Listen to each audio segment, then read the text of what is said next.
बल्कि भारत आज आगे बढ़कर इन चुनौतियों का समाधान दे रहा है। Coalition for disaster resilience fund CDRI के माध्यम से हम पूरी दुनिया को आपदाओं से लड़ने में सक्षम बनाना चाहते हैं। आज हम इंटरनेशनल सोलर अलायंस के जरिए दुनिया भर के देशों को एक मंच पर ला रहे हैं ताकि सस्ती और एनवायरमेंट फ्रेंडली एनर्जी का लाभ दुनिया को दे सके। वन सन, वन वर्ल्ड, वन ग्रिड, ये सपना हमने दुनिया के सामने रखा है। इसके लाभ भारत ने बीते 8 वर्ष में खुद अनुभव भी किए हैं। भारत में सोलर पावर की रिकॉर्ड कैपेसिटी तो बिल्ड हुई है। ये ₹2-2.5 प्रति यूनिट के हिसाब से उपलब्ध है। ग्रीन हाइड्रोजन को लेकर भी जिस स्केल पर भारत काम कर रहा है, जर्मनी जैसे मित्र देशों के साथ साझेदारी कर रहा है, तो उसमें भी मानवता का ही हित है। भारत में WHO centre for traditional medicine स्थापित होने से भारत दुनिया की प्राचीन चिकित्सा पद्धतियों का ग्लोबल सेंटर भी बन रहा है। साथियों, योग की ताकत क्या है, ये तो आप भली भांति जानते हैं। पूरी दुनिया को नाक पकड़वा दिया है। साथियों, आने वाली पीढ़ियों के लिए आज का नया भारत नई विरासत बनाने पर काम कर रहा है। नई विरासत बनाने के इस अभियान की सबसे बड़ी ताकत है हमारे नौजवान है, हमारा यूथ है। भारत के युवाओं को सशक्त करने के लिए 21वीं सदी की पहली एजुकेशन पॉलिसी लेकर हम आए हैं। पहली बार भारत में मातृभाषा में डॉक्टरी और इंजीनियरिंग की पढ़ाई तक का विकल्प दिया जा रहा है।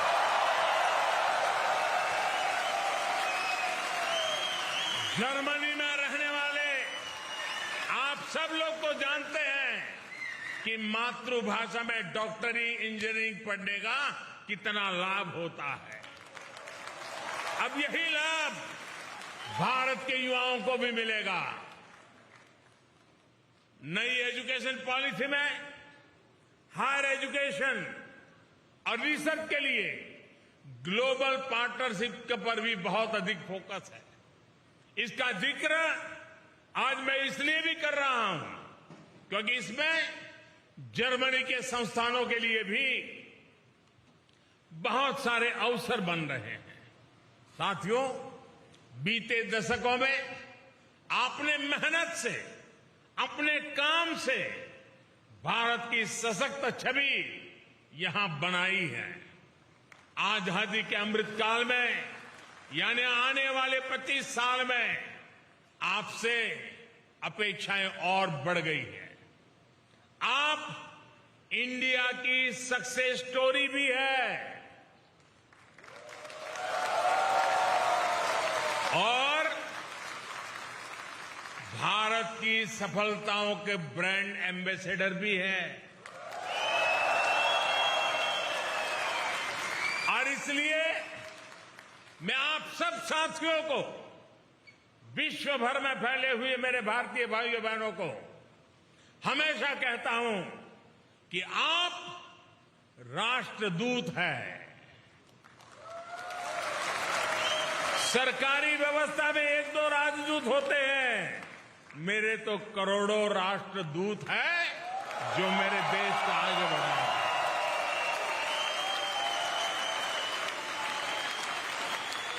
साथियों, आप सबने जो प्यार दिया, जो आशीर्वाद दिए, जो उत्साह और उमंग के साथ इतना बड़ा शानदार कार्यक्रम मनाया, आप सबको मिलने का मुझे मौका मिला। इसलिए मैं एक बार फिर आप सभी का बहुत बहुत आभार व्यक्त करता हूं।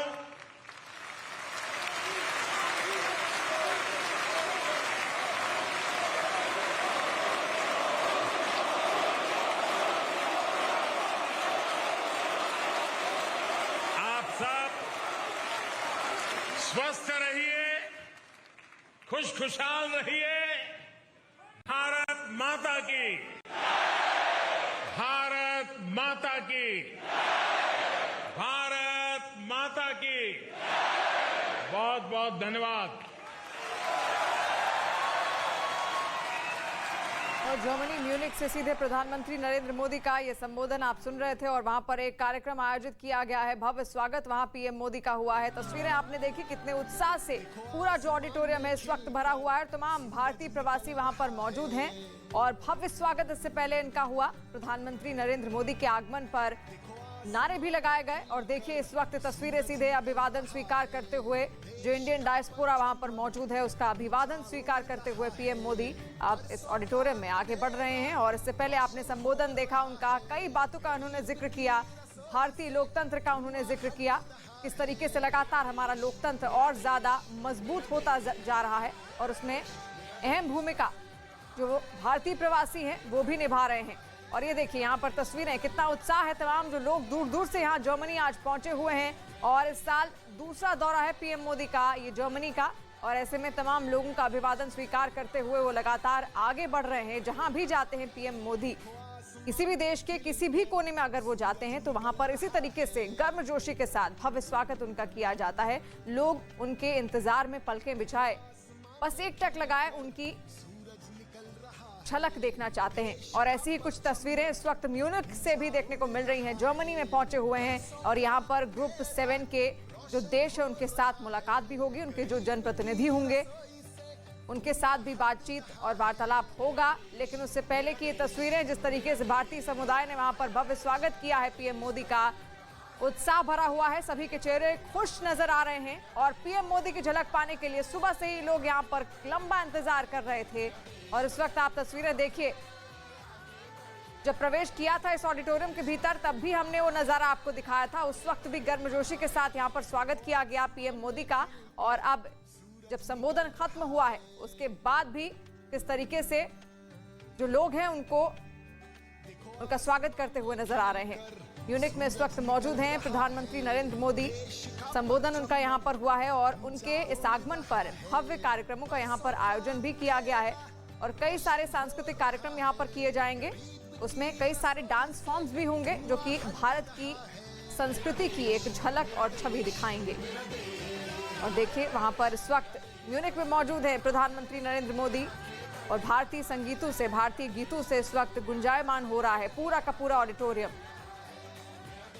आपातकाल का जिक्र किया उन्होंने अपने संबोधन में और साथ साथ भारतीय लोकतंत्र किस तरीके से मजबूती से आगे बढ़ता जा रहा है और दुनिया के लिए एक संदेश और छाप छोड़ रहा है उसका भी उन्होंने जिक्र किया।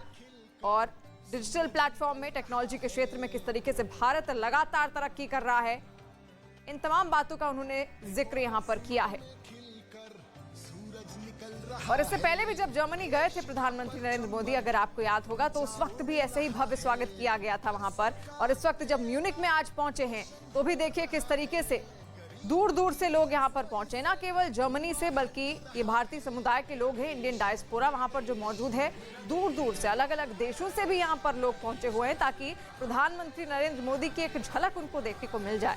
और ऐसे में भारी उत्साह उनमें देखने को मिल रहा है। बच्चों से मुलाकात की, जब एयरपोर्ट पहुंचे थे पीएम मोदी तो भी वहां पर भी भव्य स्वागत उनका किया गया था। वहां पर भी इंडियन डायस्पोरा उनके स्वागत में पहुंचा हुआ था। और आज यहां पर एक खास कार्यक्रम केवल और केवल जो भारतीय समुदाय के लोग हैं उनके लिए रखा गया है और उन्हीं को लेकर ये संबोधन यहां पर प्रधानमंत्री नरेंद्र मोदी ने दिया था। लेकिन तस्वीरें आप देखिए, तस्वीरें बहुत कुछ कहती हैं। और ये सुंदर तस्वीरें जर्मनी म्यूनिख से आप देख रहे हैं, जहां पर देखिए किस तरीके का उत्साह देखने को मिल रहा है प्रधानमंत्री नरेंद्र मोदी के आगमन के इस अवसर पर। और हाथ हिलाते हुए सभी का अभिनंदन स्वीकार करते हुए प्रधानमंत्री नरेंद्र मोदी जहां भी जाते हैं इसी तरीके की झलकें देखने को मिलती हैं। और यहां पर भी देखिए किस तरीके से कोई हाथ जोड़कर उनको नमस्कार की मुद्रा में उनका अभिवादन कर रहा है। तो कोई हाथ मिलाने की कोशिश पीएम मोदी से कर रहा है और पीएम मोदी भी किसी को निराश नहीं करते हैं। आप भी देखिए किस तरीके से हाथ हिलाकर वो भी सबका अभिवादन स्वीकार कर रहे हैं और लगातार हम ये तस्वीरें आपको दिखाएंगे। यहां पर सांस्कृतिक कार्यक्रम का भी आयोजन होगा। देखो आसमां में खिलकर सूरज निकल रहा है। आज का दिन एक और वजह से भी जाना जाता है। आज 26 जून है। जो डेमोक्रेसी हमारा गौरव है, जो डेमोक्रेसी हर भारतीय के डीएनए में है, आज से 47 साल पहले इसी समय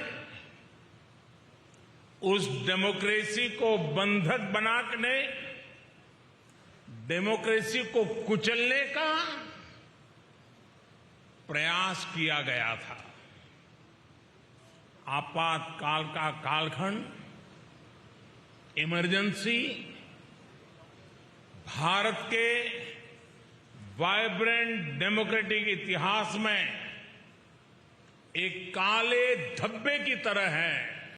सरकार को 6,000 करोड़ पाकिस्तानी रुपए की जरूरत थी, जिसके लिए भी पाकिस्तान को दूसरे देशों से कर्ज लेना पड़ता और इस शर्मिंदगी से बचने के लिए वहां के मंत्री ने लोगों से दिन भर में 2 कप चाय कम पीने की अपील कर दी थी, ताकि उसे चाय के आयात करने की जरूरत ना पड़े।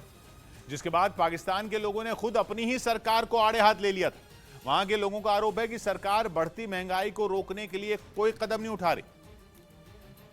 लेकिन सच्चाई यह है कि पाकिस्तान की मौजूदा हालत ऐसी हो गई है कि सरकार चाहकर भी कुछ नहीं कर सकती, क्योंकि पाकिस्तान पहले से ही लाखों करोड़ों के कर्ज तले दबा हुआ, जो उसने आईएमएफ और चीन समेत कई देशों से लिए थे। एक रिपोर्ट के मुताबिक 2013 में पाकिस्तान पर करीब 8,87,000 करोड़ रुपए का लोन था, जो अप्रैल 2021 तक बढ़कर वहां की करेंसी में 18 लाख करोड़ हो गया। इस कर्ज को चुकाने की बात तो दूर, पाकिस्तान फिर कई देशों के आगे हाथ फैलाने की तैयारी कर रहा है।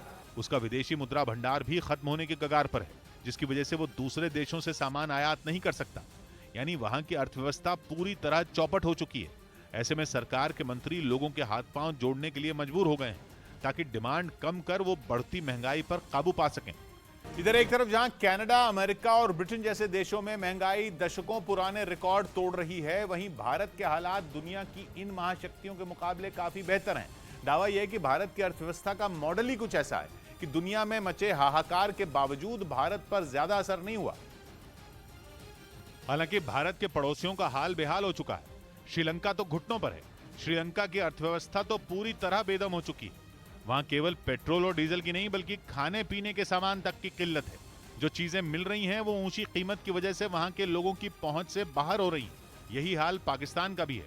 यूसुफ रजा गिलानी की सरकार में पाकिस्तान के वित्त मंत्री रहे शौकत तरीन के एक ट्वीट ने पाकिस्तान की पोल खोल दी। उन्होंने पिछले 2.5 महीनों में बढ़ी महंगाई की बेहद साफ तस्वीर ट्विटर पर डाल दी। पेट्रोल, डीजल, स्कूल की फीस, गैस का बिल, पानी का बिल, हर चीज की कीमत में आग लगी हुई है। 4 आदमी के परिवार का गुजारा करने में अगर 2.5 महीने पहले 28,000 रुपए खर्च होते थे, तो अब करीब 40,000 खर्च करने पड़ते हैं। पाकिस्तान में महंगाई दर 14% के करीब पहुंच चुकी है, जबकि यही हाल कनाडा, अमेरिका और ब्रिटेन जैसी महाशक्तियों का भी है। यूरोप तक में यूक्रेन की जंग के बाद से हालात बिगड़े हुए हैं और तकरीबन सभी बड़े देश महंगाई से बेहाल हो रहे हैं। किसी को तेल बेहाल कर रहा है, किसी का दम गैस ने निकाल दिया। कनाडा में महंगाई पिछले 40 साल का रिकॉर्ड तोड़ चुकी है। पेट्रोल की कीमतें वहां 48% बढ़ चुकी हैं। लगभग ऐसा ही हाल अमेरिका का भी है। अमेरिका तो हालात पर काबू पाने के लिए हर संभव कोशिश करता दिख रहा है, पर वहां ब्याज दर बढ़ाने के बावजूद भी महंगाई कंट्रोल में नहीं आ रही। ऊपर से पेट्रोल और डीजल की कीमतें अब तक के अपने सबसे ऊंचे स्तर को छू चुकी हैं। ब्रिटेन में भी महंगाई 1983 के बाद के सबसे ऊंचे स्तर पर है। वहां खाने पीने की चीजें तक लगातार महंगी हो रही हैं। इन महाशक्तियों में रहने वाले लोगों ने दशकों से महंगाई की ऐसी मार नहीं झेली थी जैसी अब महसूस कर रहे हैं। ब्राजील, जर्मनी, पोलैंड, मिस्र, रूस, हर देश महंगाई के आगे घुटने टेक रहा है। लेकिन भारत में हालात बाकी दुनिया के मुकाबले काफी बेहतर हैं और दावा यह है कि भारत की अर्थव्यवस्था का मॉडल ही भारत की सबसे बड़ी ताकत साबित हो रहा है। सबसे अहम बात यह कि खाने पीने का सामान